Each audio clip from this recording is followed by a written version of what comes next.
Yeah, let's talk about that now because I've done some videos on Rockyou, Rockyou password, and a lot of guys have said to me, David, this is stupid because I don't use passwords like that. Can you just speak to that so that we can just tell everyone what actually happens? Neal, in life, we often want a certain level, but in reality, we often have something a lot lower. So, I mean, you've mentioned Windows NT on a lot of the conversations we've had.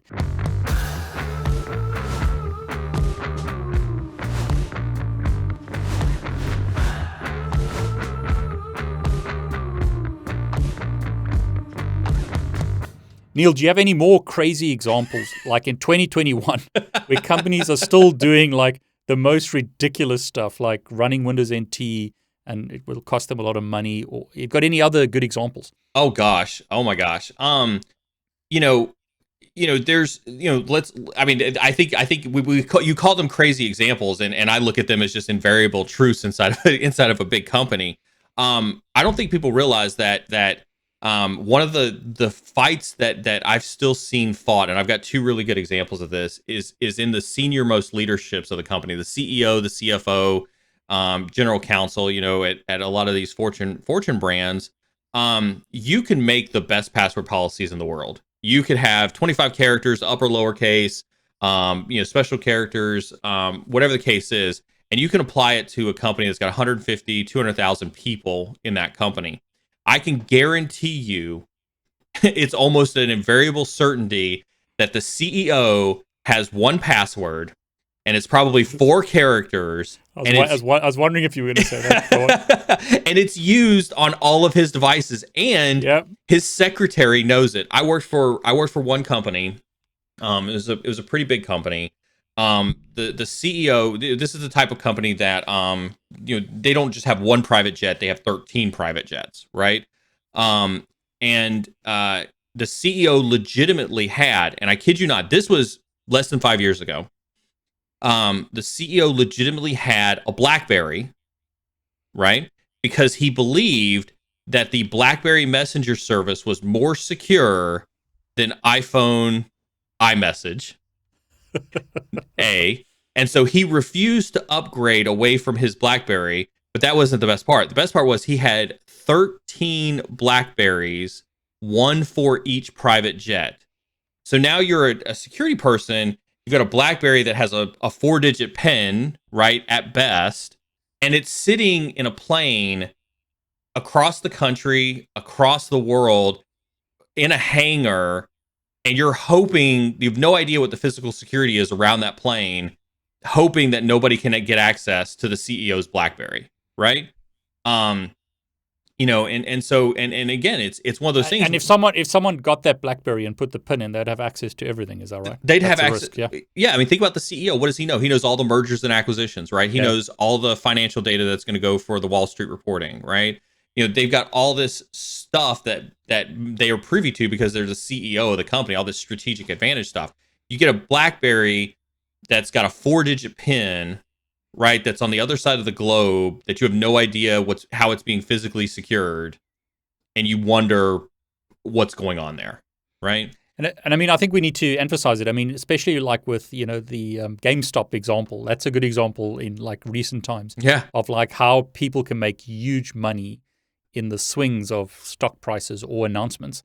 So if someone got access to that BlackBerry, they would know, for instance, the financial state of the company before it was released, so they could make a lot of money. So there's a vested interest in stealing a lot of corporate data today. Is that right? There is, but you're not going to be able to have that conversation with the CEO of that company and convince him not to have 13 different Blackberries with a 4-digit PIN in all of the different company jets, because he's going to tell you that he doesn't have the time to have one device that he carries with him everywhere, because he's that high speed, he's that high paced. And so typical. Yeah, it is. It's incredibly and I don't think people realize just how typical that is inside of companies. So you said you had another story, is that right? Sorry, I keep interrupting you, Neal. No. Stories are good. Stories are good, and you asked really good questions on the stories. The second one is also very similar. It's a different CEO at a different Fortune 100 company, whereby he didn't want to have any security tools on any of his devices whatsoever. He didn't want to have EDR. He didn't want to have antivirus. He didn't want his email going through Proofpoint because he was afraid that Proofpoint was actually going to stop something important to, that would have gotten to him. And so it's a CEO who, from a risk decision, has said security is important. And this is, here's what's frustrating for us as security folks. We see these CEOs and these CIOs and these CFOs stand up in front of a town hall full of 100,000, 200,000 employees and say cybersecurity is important, right? I was going to say, we're all equal, but some of us are more equal than others. That's right. That's exactly right. And so these folks definitely feel very entitled to say, well, cybersecurity is just not important to me because my ability to have my admin access to my email account, making sure that I don't want to run the risk that Proofpoint might block something. I don't want to run the risk that EDR is going to make my laptop run slow. I don't want to do that. But you guys, it's okay for you all to have those risks, but not me. And that's very hard to contend with. And so when you talk about like Windows NT, Windows XP, CEOs with no passwords or easily guessable passwords on their accounts, right? These are risks that are in, I can't unequivocally say in every organization, but if there was a transparency report, I would say that it's very, very hard to find organizations where those types of things did not exist. And this is why, I mean, it's a bit of a joke, really, because like when you talk about these kind of things, it's like companies on face value are saying that security is really important, but they're not doing what they should be doing. It's no wonder companies get breached. Mm-hmm. It is. It's, and this is why we shouldn't be surprised about breaches when they happen, right?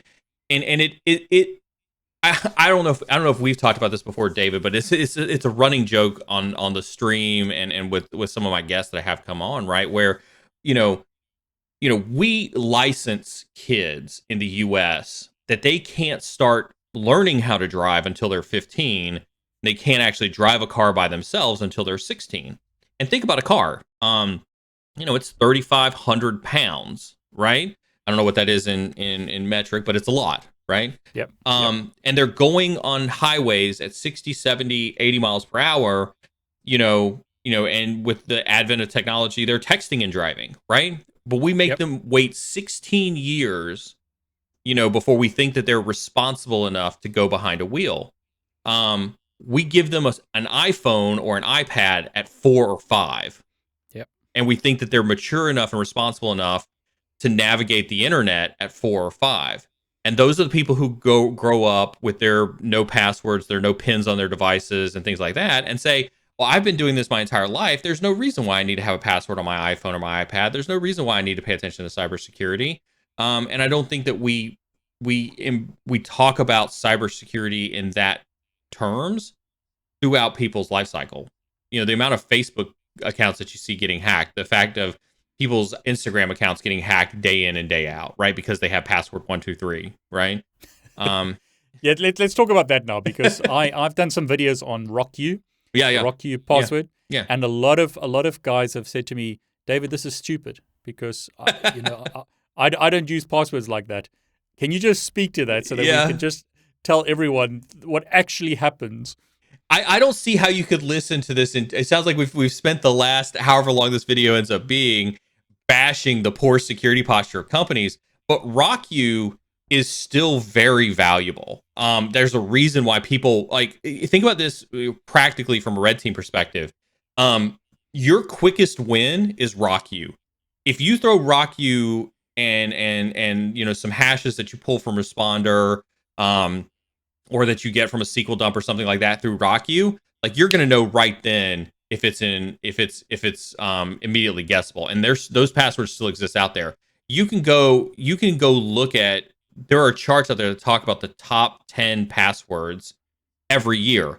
And it hasn't changed much over the last 10 years. Password 123, QWERTY, right? 1QAZ, being a password, right?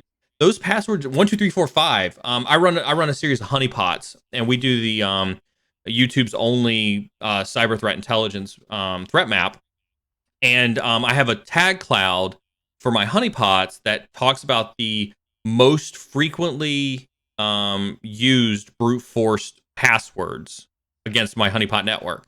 And it is still 12345, password 123, password 123 exclamation point, right? All these things that you see in Rockyou and all these things that you see in in these lists about the worst passwords that are being used. The reason that those are still used in a lot of SSH crackers, SSH brute forcers, FTP brute forcers, RDP brute forcers out there on the internet is because there are still hundreds of thousands of computers attached to the network, to the internet, that use crappy passwords. And if Rockyou, if you think you're too good for Rockyou, there I don't know if it still exists now, but about 2 years ago, there was a password list that was the size of 13 gigabytes, and it had encompassed not only Rockyou, but most of the publicly available breached passwords that have been breached, up until a couple years ago,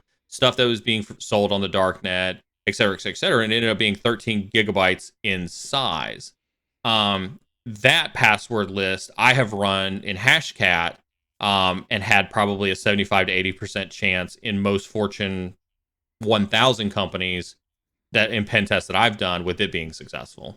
So yeah, 75 to 80% success rate. Mm-hmm. With a 13 gigabyte Word file, based off previous breach data. It just shows you. I mean, we don't do what we should do. It's typical human nature. Sorry.